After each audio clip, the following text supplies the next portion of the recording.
संजीव जहांगीर के digital device से कमीशनखोरी के सबूत मिले। 4 साल के टेंडर खंगाल रही ईडी। मंत्री आलमगीर आलम इंजीनियर से पूछताछ जारी। झारखंड में टेंडर कमीशन घोटाला मामले में ग्रामीण विकास मंत्री आलमगीर आलम से प्रवर्तन निदेशालय ईडी की पूछताछ जारी है। पूछताछ के क्रम में मंत्री आलमगीर आलम ने जो जानकारी ईडी को दी है और संजीव लाल जहांगीर के डिजिटल डिवाइस से जानकारी सामने आई है वो मैच कर रही है। ये जानकारियां बता रही कि ग्रामीण विकास विभाग में कमीशनखोरी होती थी। इसमें मंत्री आलमगीर की भी हिस्सेदारी होती है। ये कमीशन उनके पीएस संजीव लाल कमीशन फाइल करते थे और जहांगीर के फ्लैट में कमीशन के पैसे रखे जाते थे। इस मामले में उनके संजीव लाल और उसके सहायक जहांगीर से सवाल जवाब का सिलसिला जारी है। दरअसल शनिवार को संजीव लाल और जहांगीर रिमांड खत्म हो गई थी, जिसके बाद दोनों को कोर्ट में पेश किया गया। ईडी ने कोर्ट से कहा कि संजीव और जहांगीर तथ्यों को छिपा रहे हैं, जिसके बाद कोर्ट ने दोनों को पूछताछ के लिए 3 दिन की ईडी रिमांड पर भेज दिया।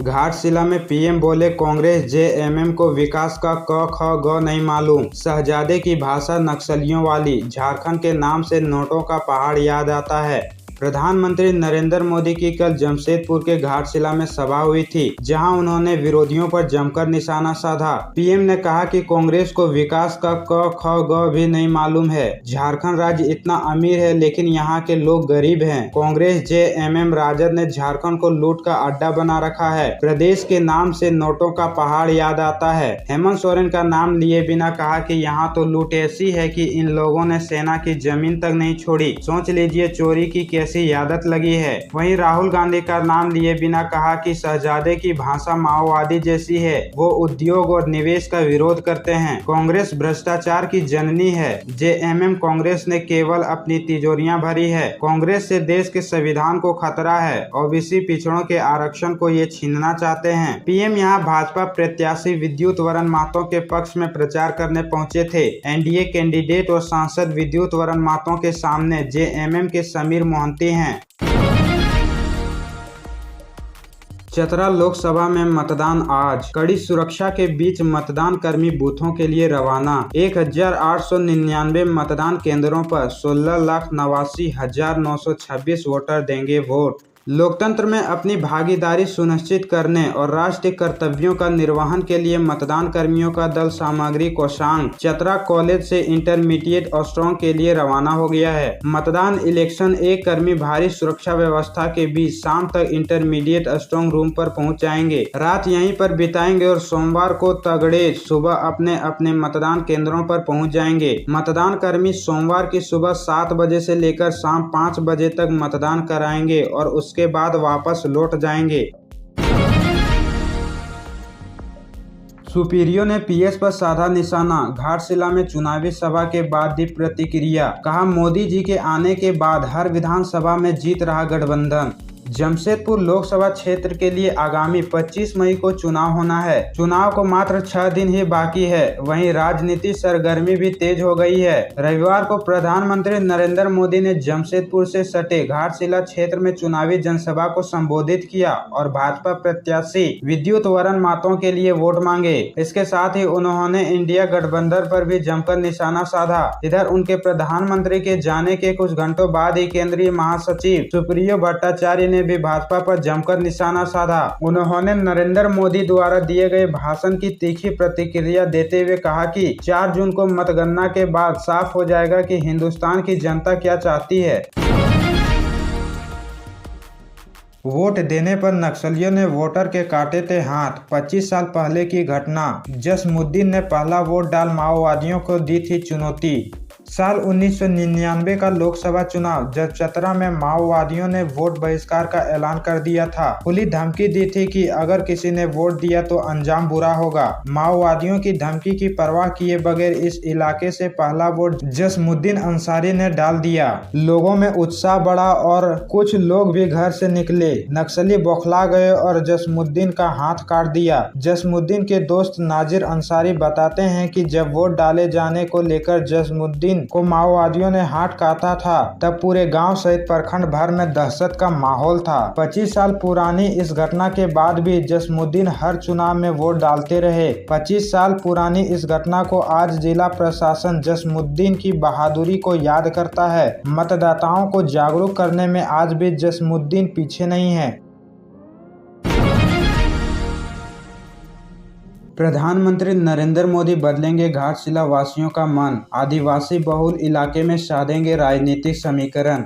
प्रधानमंत्री नरेंद्र मोदी रविवार को घाटशिला की धरती से जमशेदपुर लोकसभा सीट के लिए प्रत्याशी विद्युत वरण मातो के लिए चुनाव प्रचार का आगाज किए। मोदी आदिवासी बहुल इस सेंटर पॉइंट से इस सीट पर भाजपा प्रत्याशी की जीत सुनिश्चित कराने की कोशिश करेंगे। पीएम मोदी इस लोकसभा सीट को लेकर कितनी गंभीर है, इसका अंदाजा इसी से लगा सकते हैं कि पीएम ने जमशेदपुर शहर के बजाय ग्रामीण इलाके के इस स्थल को चुना है। बीते विधानसभा चुनाव में इस लोकसभा सीट के सभी 6 विधानसभा सीट में पार्टी को यहां से झटका लग चुका है। मोदी घाटशिला में जनसभा करके न केवल जातीय समीकरणों को साधेंगे बल्कि सूबे में डगमगाई भाजपा को संभालने का प्रयास भी करेंगे, क्योंकि इस बार चुनाव में भाजपा को इस लोकसभा सीट पर इंडिया गठबंधन से कड़ी टक्कर मिल रही है। स्थिति को भांपते हुए कुछ दिन पहले ही भाजपा के बड़े नेता सहित राष्ट्रीय स्वयंसेवक संघ के नेताओं ने चिंतन मंथन भी किया था।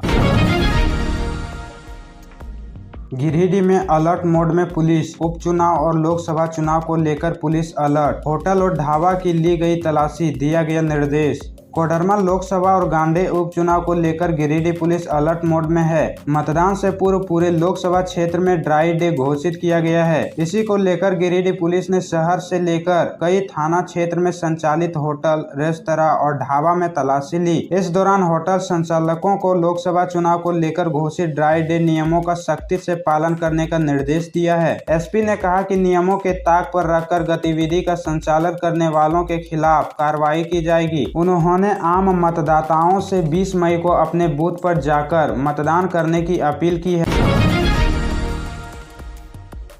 हेमंत की याचिका पर 21 मई को एससी में सुनवाई, 20 मई तक ईडी को देना होगा जवाब। प्रचार के लिए मांगी है अंतरिम जमानत। झारखंड के पूर्व मुख्यमंत्री हेमंत सोरेन की याचिका पर कल सुप्रीम कोर्ट में सुनवाई टल गई। अब कोर्ट 21 मई को मामले की सुनवाई करेगा। 20 मई तक ईडी को अंतरिम जमानत पर अपना जवाब देना होगा। हेमंत सोरेन ने लोकसभा चुनाव में प्रचार के लिए अंतरिम जमानत मांगी है। इससे पहले 13 मई को सुनवाई के दौरान सुप्रीम कोर्ट ने ईडी को नोटिस भेजते हुए जवाब दाखिल करने का कहा था। पिछली सुनवाई में हेमंत सोरेन का पक्ष रखते हुए कपिल सिब्बल ने दिल्ली के अरविंद केजरीवाल को मिली जमानत का हवाला दिया था। कहा था कि इस याचिका पर जल्द सुनवाई हो, वरना तब तक चुनाव खत्म हो चुके होंगे। हेमंत सोरेन ने इस याचिका में झारखंड हाई कोर्ट के उस आदेश को चुनौती दी है जिसमें उनकी गिरफ्तारी को सही ठहराया गया है। बता दें कि लोकसभा के चौथे चरण में झारखंड में पहले फेज का मतदान हुआ है। बाकी के 3 चरणों में 10 सीटों पर वोटिंग होनी बाकी है। इधर पीएम मोदी की झारखंड में चल रही थी सभा, उधर पार्टी के दिग्गज नेता ने दे दिया इस्तीफा। लोकसभा चुनाव के लिए सोमवार को 5वें चरण का मतदान होना है। इधर झारखंड में दूसरे चरण के लिए वोटिंग होगी। इससे पहले रविवार को भारतीय जनता पार्टी को बड़ा झटका लगा है। भाजपा के प्रदेश प्रवक्ता कुणाल सांडगी ने पार्टी से इस्तीफा दे दिया है। भाजपा प्रदेश प्रवक्ता ने अपना त्यागपत्र पार्टी प्रदेश अध्यक्ष बाबूलाल मरांडी को सौंप दिया है। वहीं भाजपा से इस्तीफा देने के बाद कुणाल सांडगी ने नेताओं पर उपेक्षा करने का आरोप लगाया है। दरअसल रविवार को प्रधानमंत्री नरेंद्र मोदी प्रचार प्रसार के लिए झारखंड पहुंचे थे। इस दौरान उन्होंने जमशेदपुर संसदीय क्षेत्र के घाटशिला स्थित मऊ भंडार मैदान में जनसभा की। इस दौरान उन्होंने भाजपा प्रत्याशी विद्युत वरण मातो को भारी मतों से जीत दिलाने की अपील की। वहीं रैली को संबोधित करते हुए प्रधानमंत्री मोदी ने कांग्रेस पर जमकर निशाना साधा और उद्योग और निवेश विरोधी बताया। उन्होंने अपने अंदाज में कहा कि मेरा उन सभी राज्यों के मुख्यमंत्री से सवाल है जहां भी कांग्रेस की सरकार है, वहां उनके शहजादे उद्योग का विरोध करते हैं। कोडरमा लोकसभा और गांडे उपचुनाव आज सुबह 7 बजे से होगी वोटिंग। पोलिंग पार्टी को किया गया रवाना। डीसी ने दायित्वों से कराया अवगत। कोडरमा लोकसभा और गांडेय विधानसभा उपचुनाव को लेकर आज यानी 20 मई को मतदान होना है। पूरे लोकसभा क्षेत्र के 2252 बूथों पर सुबह 7 बजे से शाम 5 बजे तक मतदान होगा। चुनाव की सारी तैयारियां पूरी कर ली गई है। वहीं सुरक्षा का पुख्ता इंतजाम किए गए हैं। मतदान के लिए मतदान कर्मियों को उनके बूथ और क्लस्टर पर रवाना किया जा रहा है। गिरिडीह कॉलेज, विवाह भवन और झंडा मैदान स्थित डिस्पैच सेंटर से मतदान कर्मियों को आवश्यक सामग्रियों के साथ रवाना किया गया। अलग अलग वाहनों से ईवीएम सहित अन्य सामग्रियों के साथ मतदान कर्मियों को उनके बूथों के लिए रवाना किया गया। इस दौरान डीसी नमन प्रियेश लकड़ा ने डिस्पैच सेंटर का निरीक्षण कर पोलिंग पार्टी को उनके दायित्वों से अवगत कराया। साथ ही संबंधित अधिकारियों को आवश्यक निर्देश दिया। बता दें कि कोडरमा लोकसभा क्षेत्र में कुल 22,05,318 वोटर हैं, जिसमें महिला वोटर 10,65,240 है। शनिवार को डीसी और एसपी ने संयुक्त प्रेस वार्ता कर चुनाव की पूरी तैयारियों को लेकर जानकारी दी थी। अवैध शराब के खिलाफ उत्पाद विभाग की कार्रवाई। पेटरवार के अंगवाली में उत्पाद विभाग ने अवैध देशी शराब निर्माण स्थल पर की छापेमारी। जिला निर्वाचन पदाधिकारी सह उपायुक्त श्रीमती विजया यादव के निर्देश पर शनिवार को सहायक आयुक्त उत्पाद बोकारो के मार्गदर्शन एवं निरीक्षक उत्पाद के पर्यवेक्षण में जिला उत्पाद टीम ने पेटरवार थाना अंतर्गत अंगवाली ग्राम के राजा बांध टोला के खांजो नदी किनारे संचालित अवैध शराब निर्माण स्थल पर छापेमारी की। मौके से उत्पाद टीम ने 24,000 केजी जावा महुआ शराब एवं 535 लीटर अवैध जुलाई शराब को जब्त किया। वहीं अवैध शराब निर्माण में इस्तेमाल किए जाने वाले वस्तुओं को नष्ट किया। छापेमारी दल में निरीक्षक उत्पाद संजीत देव, अवर निरीक्षक सदर कृष्णा प्रजापति, अवर निरीक्षक उत्पाद तेनुघाट सुश्री दीपिका कुमारी सहित सशस्त्र बल शामिल थे। जानकारी हो कि लोकसभा आम निर्वाचन 2024 को लेकर बोकारो जिला प्रशासन अलर्ट मोड पर है। उपायुक्त बोकारो ने सहायक आयुक्त उत्पाद को लगातार अभियान चलाकर अवैध शराब के निर्माण बिक्री पर प्रभावी कार्रवाई करने का निर्देश दिया है। झारखंड में फिलहाल गर्मी से राहत नहीं। संथाल परगना पलामू में हीट वेव से बढ़ेगी परेशानी। 20 मई को बारिश वज्रपात का अलर्ट।